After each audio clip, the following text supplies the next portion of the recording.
80% of the transmission is coming from 5 to 10% of the population. It does appear that there are some people that are more likely to spread the virus, and there is a suggestion out there that at events, there's a higher likelihood that somebody will be in the crowd that is a super spreader. And that's why having crowds is problematic, because it increases the probability that there will be a super spreader in the room.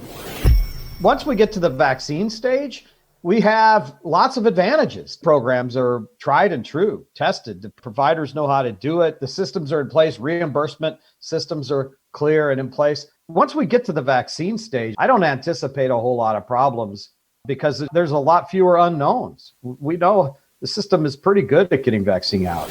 It's an unusual thing to see in a company like Pfizer or Moderna that they want to make sure they get to the market when it's safe, not when they're first. That to me shows that there are scientists in charge saying we need to go through each one of these steps because they all have a purpose, not to delay the inevitable, but to make sure that we don't do harm.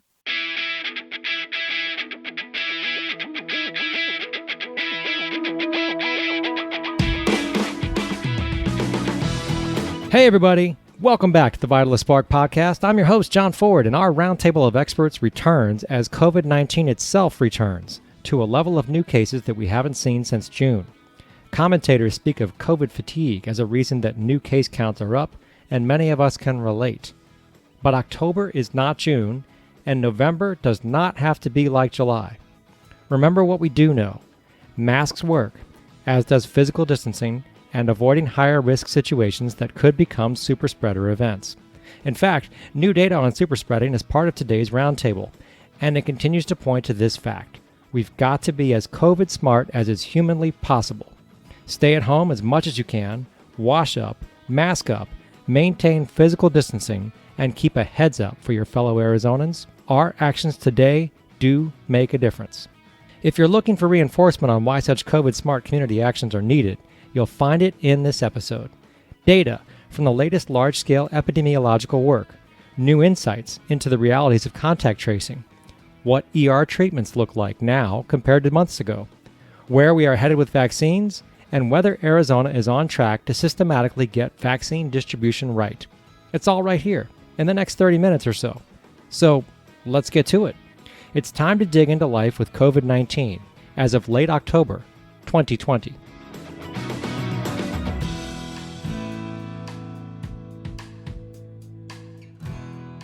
We have our COVID-19 roundtable returning today, just shy of Halloween. Joining us from Arizona State University, Joshua LeBaire. Josh, how are you? I'm great. Good to see you. Thanks for being back. From the Arizona Public Health Association, Mr. Will Humble. How are you, sir? Good. I love October. Also joining us today, the one and the only Dr. Nicholas Vasquez. Nick, how are you, sir? I'm doing great. Let's get started. Josh, you are first. Because 5 days ago, you were the one who was quoted as saying, things don't look so good. They look a lot more like mid-June than you wanted them to. Based on the numbers today, how is that statement you made 5 days ago playing out? I think it's still playing out. I think we are definitely in a surge in Arizona. We are not the worst state by far, but today our 7-day trailing average for new cases topped 1,000. And it has been on a steady rise since the end of September. So really now a month of continuous rise, which means that we are logarithmically growing here. You also said 5 days ago that hopefully Arizonans knew what would work to keep us from having another surge like June. I do feel that they know what works. Whether or not they're willing to implement it is another question. Clearly, some of them are not. Some people are not wearing masks all the time. They're not spacing. Not doing the mitigation factors as we'd hoped they would. Nick, is there a view changing for you from the emergency room level? My personal experience is that I've admitted more people with COVID. I'm seeing more of them. It is not like it was in April or like it was in June yet. My experience in April was everywhere I looked, someone had COVID or COVID potential findings.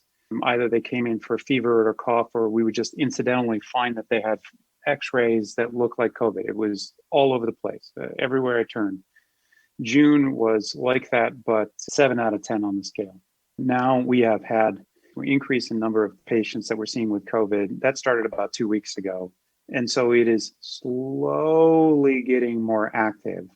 What did happen over the last week or so is that the overall volume of patients coming into the emergency department is going up, which makes me think we now have our answer to, are people from Maine, Minnesota, and Manitoba coming to Arizona? And I think the answer is yes. Will, I intentionally did not call on you first because you don't like discussing case counts. But what counts do you want to talk about, and what are you seeing trend-wise in Arizona right now with the numbers? Well, I like the team at Biodesign's website, and I go there all the time. I like that 7-day trailing average that Josh was just talking about, because I think that gives a nice smoothed out perspective of what's happening. And you see this steady increase. It looks quite honestly like the epi curve and like the 7-day trailing average look like at the very end of May and the very beginning of June. It doesn't look like mid-June yet. That's where it was really going exponential, but it's steadily increasing. I'm not concerned that we're, at least in the near term, going to end up maxing out our hospitals again. But I am concerned that kids are going to lose their opportunity for in-person school here pretty soon. I am concerned that elected officials may be quick on the draw to suspend elective procedures again, which would be a real shame, because it doesn't have to be that way. If we had a statewide face covering mandate in place, and if we get some more forceful inspections of the bars and restaurants and nightclubs, that would go a long way towards moderating what we're seeing. I'm not saying it would flatten it out, but it would surely help. Who would be doing that, and how does that extra oversight get paid for? The CARES Act money is there to be used for intervention purposes. And there's a great intervention which we could use, which is to get that CARES Act money out to the county health departments and convert those health inspectors. I used to do that in the 80s. I was a sanitarian. You go around from restaurant to restaurant and inspect for food temperatures and is the dumpster lid closed and that stuff. So those people are out there in the field, and they could be converted to working on both proactive COVID mitigation inspections in bars, restaurants, and nightclubs, but then they could also follow up on the complaints. But right now, that isn't really happening. And you have to use CARES Act money for that, because those environmental health programs are paid for with restaurant fees that are justified by the fact that you're enforcing the food code, not COVID stuff. They really do need that CARES Act money so that they can repurpose those folks. I think those are two common sense interventions that we could do right now. I'm not saying it would work 100%, but it might actually moderate this trajectory that we're on. Do you have a sense for why those protocols are not being given energy right now?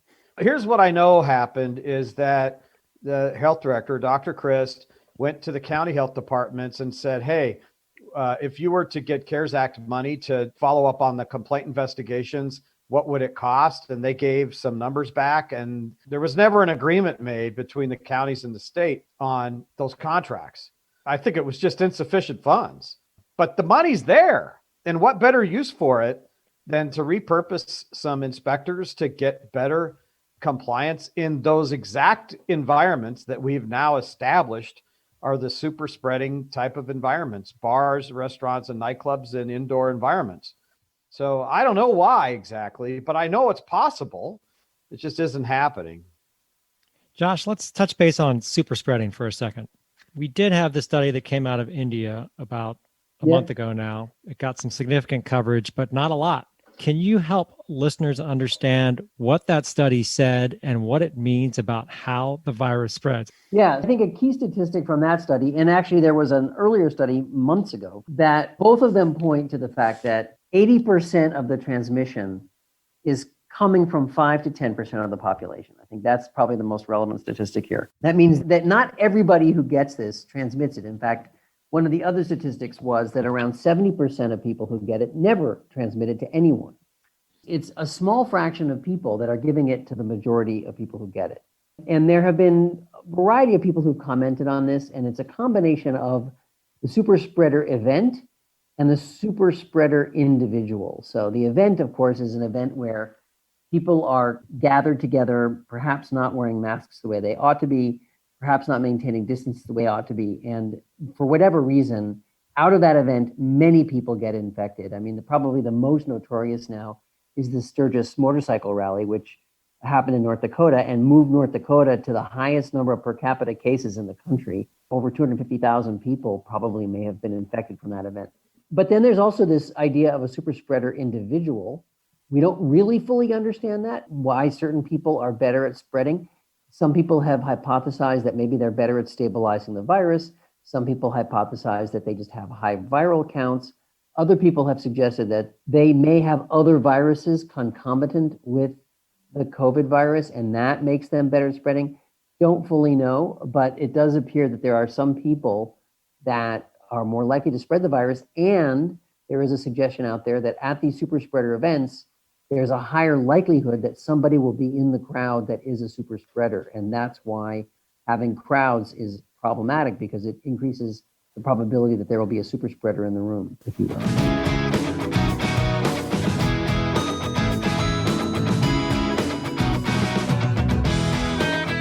Nick, there really is no way to identify a super spreader. Not at all. I would compare this to how SARS-2 or COVID-19 is different than SARS-1 and MERS. With SARS-1 and MERS, people got deathly ill quickly, and you could identify cases very quickly. The COVID-19 case definition, beyond I lost my sense of smell and my sense of taste, is very nonspecific. I got a fever, I feel a little fatigued, I don't feel good, I got a cough. It's not super accurate. The one nice thing is that COVID is a lower respiratory, which means it's not runny nose, it's not sinus pressures, it's not stuff like that. So you can start to rule it out. But majority of these people, maybe 9 out of 10, walk around completely asymptomatic, especially during the time when their viral load is the highest, where they're going to spread it the most. It's just this really difficult place that we've been in hospitals since March, which is universal masking for all. Assume everybody has it, because you'll never know until about 14 days later who does. And we're still in the same boat. Yeah, sounds like we should have face coverings and we should stay physically distant from each other. Does that sound like a plan? Will Humble, since the last time we spoke on this podcast, on this roundtable, your colleague, Dr. Bob England, and you issued a blog post about contact tracing. Give us an update on what that post was and how it differs from what most people think of relative to contact tracing.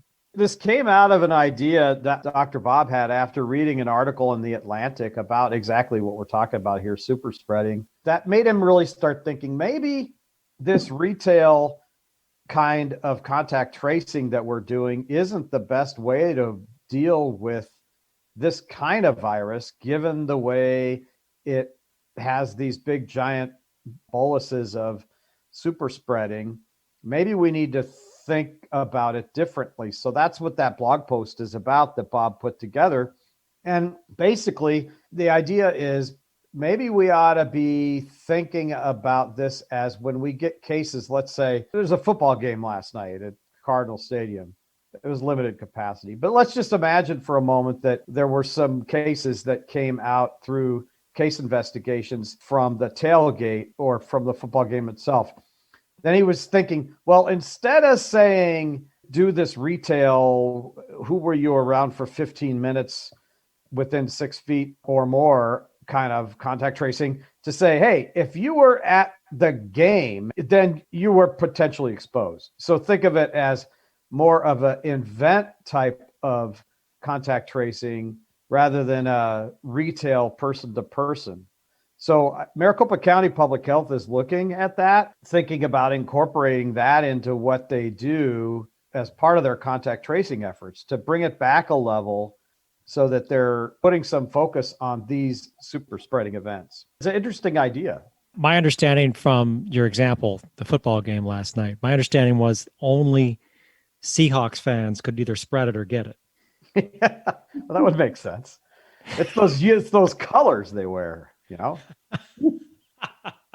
Are we doing contact tracing? I can't tell you the number of patients that I've had that have turned positive, and the only reason I find out about it is because I keep track of them, and I find out after the fact. To date, never, zero, been contacted, notified, warned, or told, hey, by the way, that person you treated turned positive for COVID. None. Will, then Josh. But here's my understanding about what Maricopa County is doing as an example.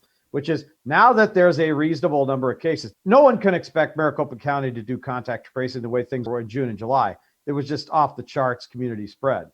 But now that it's at a lower boil, it's possible to actually do case investigations for many of the cases and then do follow-up contact tracing. And I know Maricopa is reaching out to all the patients where they have contact information on, but they're subject to their ability to get someone to call them back. They have a lot of cell phone numbers. And the last time that I heard back, Pima County told me they're trying to do a case investigation on everyone, but they're only able to get callbacks or get people to pick up the phone or reply to a text 40% of the time. Case investigations and contact tracing depends on cooperation and people following up. There's probably lots of different reasons why people aren't getting back with the contact tracer folks, not the least of which is if you don't recognize a phone number these days, a lot of people aren't going to answer. I'm not saying that's why the callback rate has been low, but maybe Josh, you might know more. Maybe not more, but supplementary, let me say it that way. Megan Jen, one of the professors at ASU, helped train a bunch of people to help Maricopa County in case investigation. And I know that they have been very busy trying to do case investigation. What they are finding, and what we also find in other circumstances, is that people are less forthcoming than you'd like them to be in this context. They don't always respond, either by not returning phone calls, or even when they do talk, they are reluctant to give up names. They view this as quote unquote snitching. And they're worried that come back to them as having, told on someone, even though it's all for the greater good and there's nothing illegal whatsoever.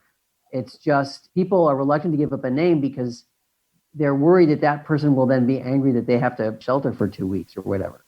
It has been a big problem. And in fact, a number of us are actually starting to think about these digital phone apps that indicate to you that you have been near somebody for long enough period of time at close enough distance to warrant a contact. Now, they are fully anonymous. These apps do not track the names of the people you were near. They just simply tell you on the basis of very clever technology that you were near someone for long enough to be considered a contact and that you should quarantine. Although even that does depend on the cooperation of people who are positive, though it seems like people are more willing to do that than they are to do contact tracing, the traditional thing. We operate right now, in general, a low trust environment, that individual people are receiving messages on their phones or electronically or in the mail from people that aren't relevant to them. And in general, that relevancy means they're going to filter it out and they're going to try to ignore.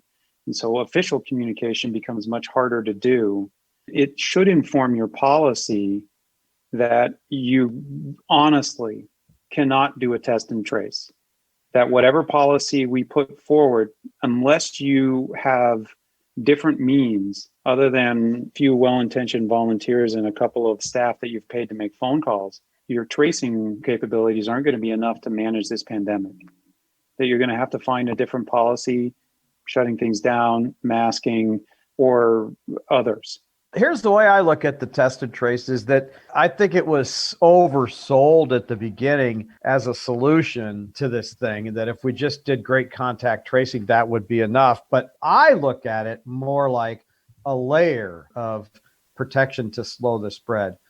The face coverings are a layer of protection. Distancing is a layer. Restaurant capacity limits is a layer. All these things are layers of protection, but none of them in and of themselves are the answer. So I think contact tracing was oversold as the solution rather than a solution.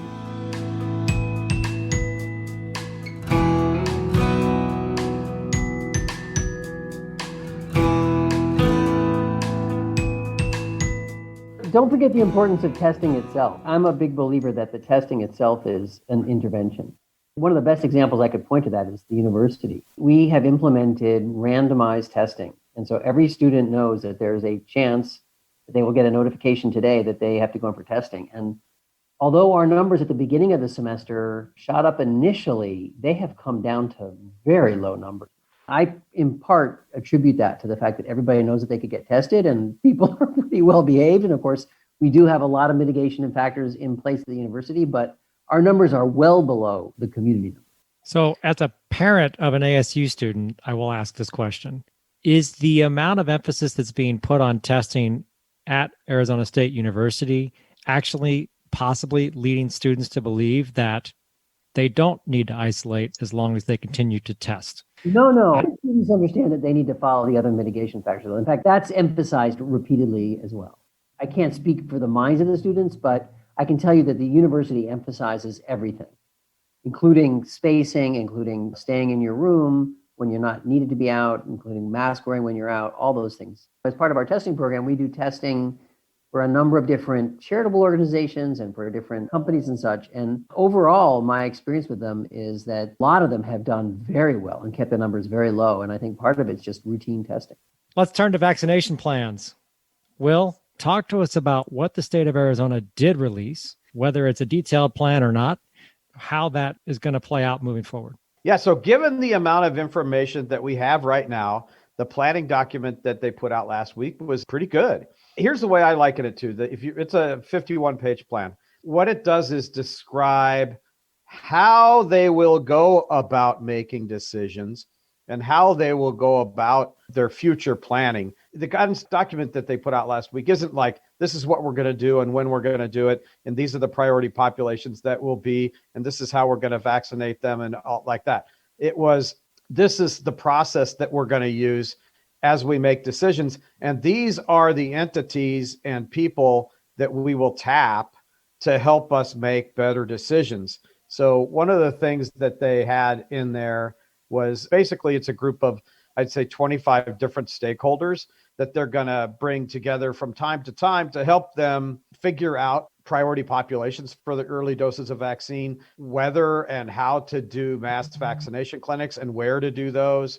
So it's not saying where they're going to do it, but how they're going to do it. I was pleased that in the document, they will be leaning heavily on the county health departments, because one of the things I had feared is that it would be kind of a top-down planning document, because that can tend to happen in state government sometimes. But instead, it talked about how the county health departments are going to be really key critical partners. And that's great because county health departments know their communities best. They have a lot more granular retail detail in their communities.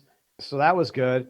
And I want to give a shout out to one thing that was in the plan, which I loved, their academic partnership between ASU and the state, looking at doing some GIS mapping and hospital discharge data analyses so that they could get more refined information to the counties so that they could target mass vaccination activities, basically to better inform their decisions, which is great. I've always loved to see partnerships between county and state health departments and academia, because truly it's a synergistic combination. I don't know if that's a biodesign thing or if it's some other folks at ASU that are. That particular one may be other folks. Certainly biodesign has now developed pretty strong relationships, both with the county and with the state.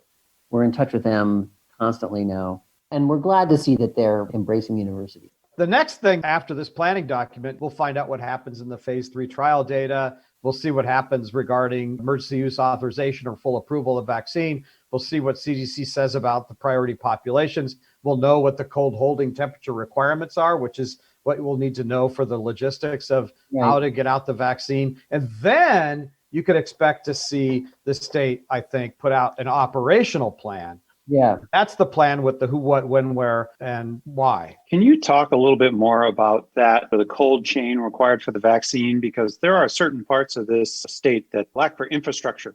The different candidate vaccines have different cold chain requirements. So I think it's the Pfizer one is negative 70 degrees centigrade holding. The normal freezer in your house is 0 Fahrenheit.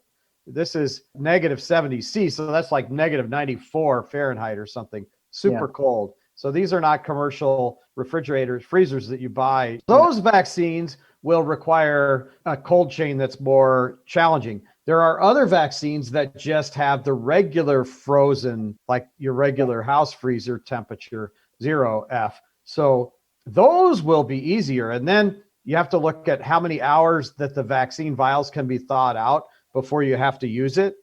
And so that will be something that they have to take into consideration is once you thaw them out, you have to be able to vaccinate is because you don't want to spoil any vaccine. One thing to remember is that even for those vaccines that require the -70 or -80 storage, you can keep those vaccines on dry ice, which keeps them at that temperature. So if you have a good styrofoam box or something that can keep things cold, and you fill them with dry ice, you can put them in there for sometimes a day or two. So you can get them out to more distant parts of the state, even without -80 freezers. I guess it depends on which vaccination gets to approval and usage first, knowing that you may have multiples.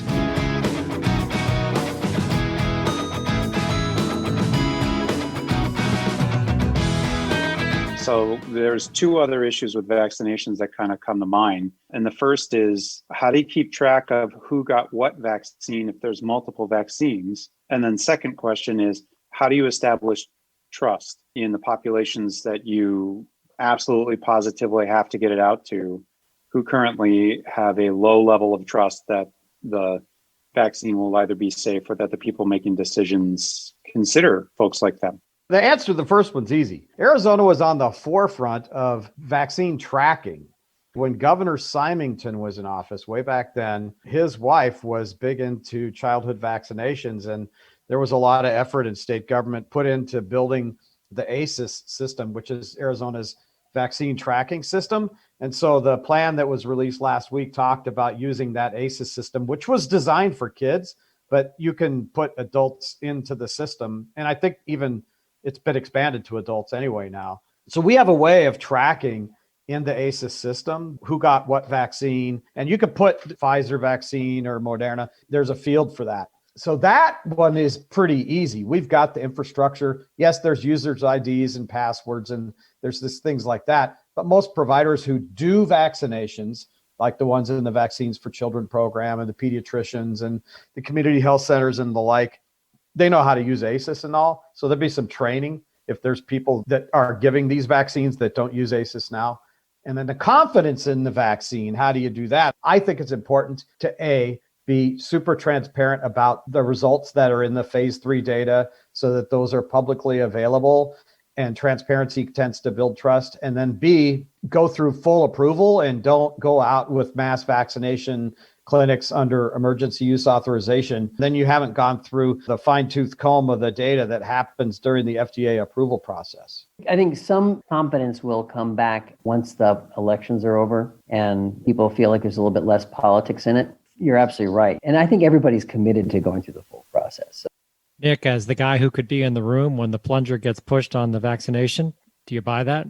Yes, because I personally have a lot of trust in the process that the people who would stand to benefit from profiting the most, reaching a 7 billion person market, are the ones who are tapping the brakes and saying we need to slow down. It's people who have spent their entire lives dedicated to the professionalism of being a PhD and a researcher, who understand that there's much bigger stakes at play here, other than we got to get to market first. It's an unusual thing to see in a company like Pfizer or Moderna or some of these companies, that they want to make sure they get to the market when it's safe, not when they're first.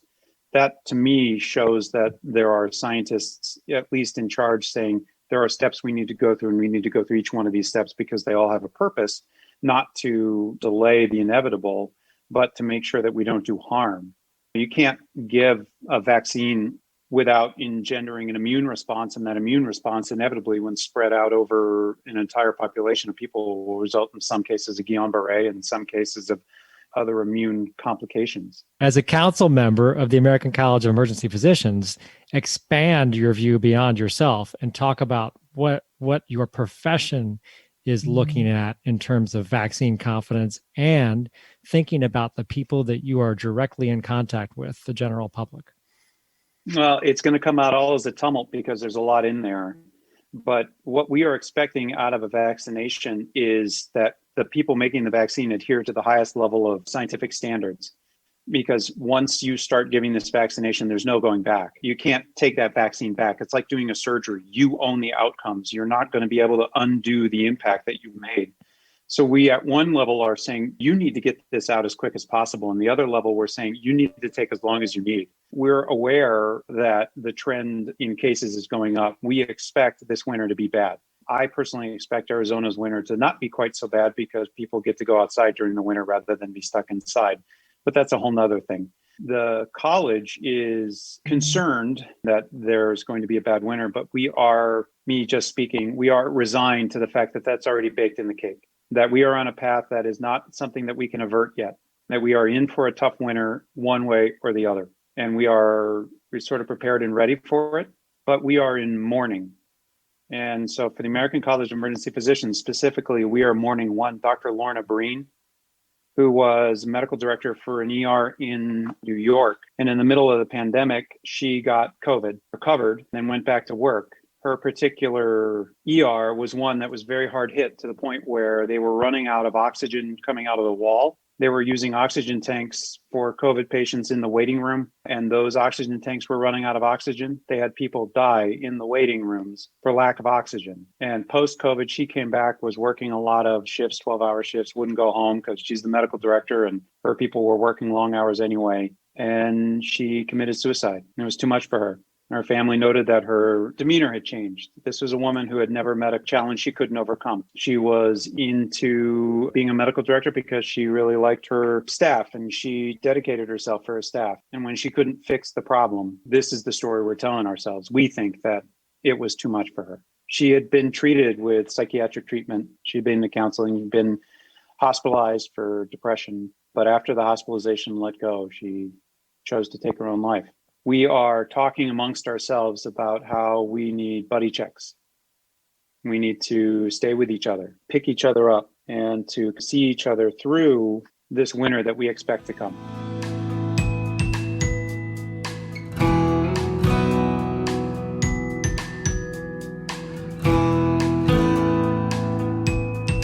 Will, I want to come back to the vaccination plan. You're the guy in the room here who's had intimate experience with prior pandemics. Relative to your experience with H1N1, does it look like we're on a good track? Are we going to be ready when we get the vaccine? And do we feel comfortable relative to what you've seen in the past that Arizona is going to be able to respond proactively and effectively once the vaccine is available?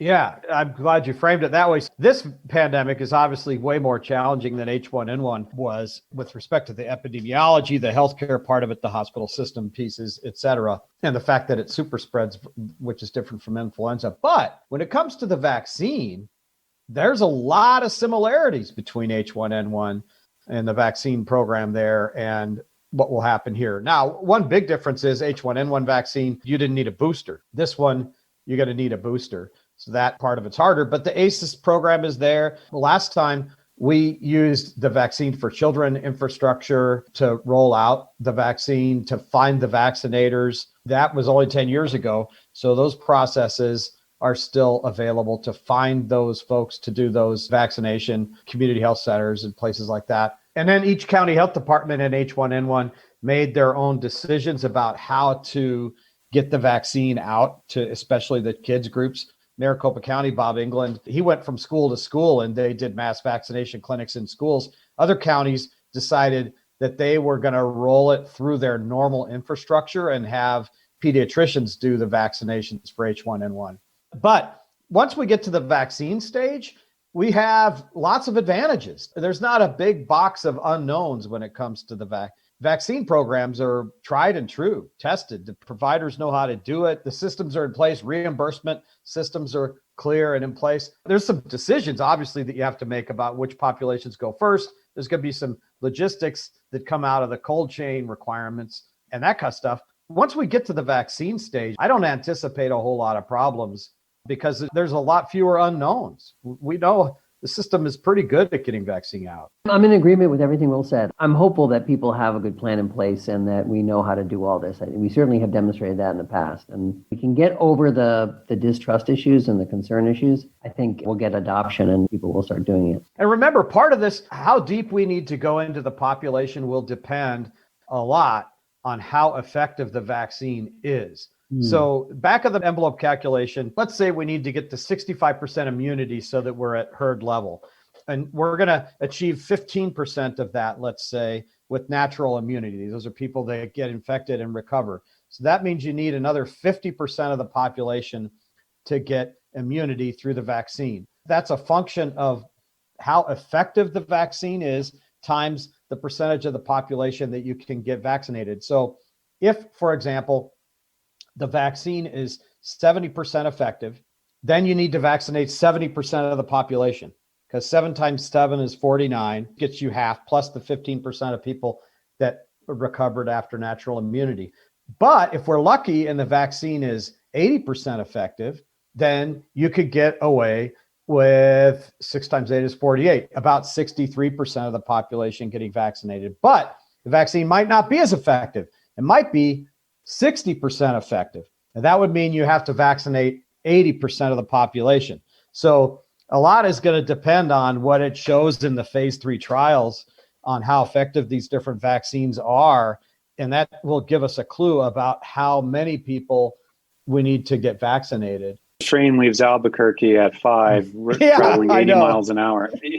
I know. I was just going to say, Josh surely has an algorithm for all this. That sounds about right, though. I mean, I think, they're all ballpark figures, and and of course, it's not just one vaccine. There's going to be potentially multiple vaccines. And I don't think we're going to have enough of any one vaccine to hit everybody. So we may have to count on, getting back to your train in the station, right? There might be 80% of this vaccine and 40% of that vaccine, and there'll be mixtures, right? Trains A, B, and C lead from... I think this brings up a very active debate that's going on right now, which is, how do we get to the end of this, and what does normal look like at the end of it? A lot of people have thrown out that we need to get to herd immunity, but I've heard people saying afterwards, well, herd immunity isn't the end. It just means that you start to go down in the number of people that are vulnerable to infection, so the overall infection goes down. So my question is this: is there a risk of, on one part, flattening out the curve too much to where we end up with endless rounds of epidemics, versus should we just pull off the Band-Aid and go to herd immunity? And then once we get to vaccinated herd immunity, what does it look like? I don't think that we should expect to get to a place where there's zero risk of spread of this virus. We're not going to get to like where this is like measles, but we'll do better than, say, influenza, because influenza has these big antigenic shifts, which was why we have to create a new vaccine every year. So I think it'll be somewhere in between, where there's sporadic spread of this virus for a long time, but not such that it jeopardizes the hospital system and overwhelms the system. And the other thing is, treatments will get better over time. The scientific method has been churning away at this for 6 months now. There's some answers that have come out of it, and there will be more. Look how treatment's improved. I'm not talking therapeutics, but like drugs, but treatment's really improved. You guys have figured out, no, let's not intubate people, not put tubes in throats right away. Let's not put them on vents. There's other things we could do. So things are getting better on that way. It's sobering to think that the primary thing that we did to improve mortality in COVID was stop hurting people. Our primary intervention was we stopped making it worse, and we started doing nothing. Literally, what do I do for my COVID patient? Well, do they need oxygen? No. Well, okay, nothing. Well, if they need oxygen, what do? Give them oxygen. The other thing that we've learned is you don't need to intubate them, because you can do what's called prone. You can put people on their front, whereas normally folks will lay on their back or sit upright. Whatever particular reason, the inflammation in the lungs really shrinks the lungs in the bases and in the back. But if you put people sort of laying on their chest, and I've done this for patients who are hypoxic on a high level of oxygen, it inflates and starts to perfuse different parts of the lungs, where boom, all of a sudden your guy is now 98% on 2 liters, where he was 88% on 15 liters. I have watched that happen within like 5 or 10 minutes. It's crazy, but we've stopped hurting people, and that's helped us to make people survive. So is that a VQ mismatch type thing that you're doing? Completely. Yeah, completely. So I had a family member get it and ended up almost in the ICU. And I talked with the intensivists, and I was kind of trying to work through it. And they were basically saying, look, this person may be borderline hypoxic, 89% on 100% non-rebreather. Like their oxygen saturation may still be low, but are they confused? No. Are they looking short of breath? No. Well, then we tolerate the hypoxia. That's been the biggest change that we've done in the 6 months that I've been treating this. Is the pulmonologist and the intensivist have started to tolerate hypoxia depending upon how the person responds to it. Don't treat a number, treat the patient. Right. We've thrown everything at the wall to see if it sticks. We've thrown zinc, hydrochloroquine, we've thrown azithromycin, we've thrown Decadron, we've thrown remdesivir, and we've thrown convalescent plasma. And almost all of the data has shown that only one thing really helps in that treatment, and that's the Decadron for people who need oxygen. Beyond that, convalescent plasma, meh. Remdesivir, not really. And I'm not surprised, but really it's supporting your own body's immune response through it so that it doesn't get a little too crazy and that you generate an immune response so that we don't do harm is the primary thing that we've done since then. Thank you, Nick, for your tireless dedication to emergency room patients. Thank you, Josh, and everyone at ASU for the modeling and community partnerships to help meet our challenges. And Will, thank you for your nonstop ideas, insights, and advocacy born of deep public health experience, not to mention wrangling a pandemic or two. Let's be clear, super spreaders are a thing, made possible by large gatherings with conditions that make them ideal as super spreader events. As Will and Nick and Josh have pointed out, there is no silver bullet, but rather there are layers of solutions that can build up to a stronger wall of defense. It takes everything that we know that has a positive effect against COVID-19 just to keep things from getting worse. So let's do it. Do not be fatigued or relaxed when it comes to COVID-19.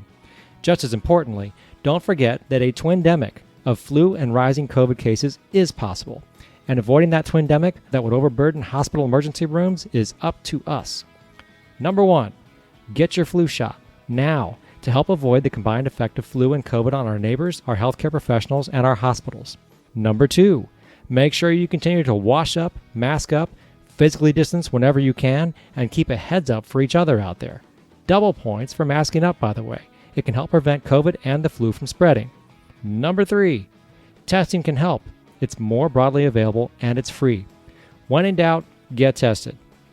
Lastly, remember that we are in a marathon, not a sprint. By being in this together, we will get out of this together. Our COVID-19 Roundtable will be back in 2 weeks. In the meantime, don't hesitate to delve into our back catalog of episodes. Last week, episode 50 introduced you to Vitalist's brand new health data dashboard. A few weeks ago, episode 48 offered an intriguing and insightful episode featuring 3 incredible emerging leaders from Tucson. There is a lot more to listen to, including guests from across the state and national experts too. Visit us on the web at vitalisthealth.org/podcasts. Check out all of our current and past episodes on Spotify, or simply reach into that podcast app you're using right now and select another show to find out what's going on related to health and well-being in Arizona. That's it for this episode. The takeaways from this dialogue belong at the family dinner table as much as they do in your place of business, in city and town halls, and in the domains of healthcare and public health. So please, share this independent episode far and wide. Subscribe to the Vitalist Spark podcast to get notified as soon as new episodes are released, or listen to the Vitalist Spark just like you listen to your favorite music on Spotify. Give us your feedback wherever you get your podcasts, or you can give us your input the old-fashioned way. Your corrections, complaints, and compliments are all welcomed by emailing us at feedback@vitalisthealth.org. Finally, remember this. With great responsibility comes great power. We'll see you back on the road to well-being soon.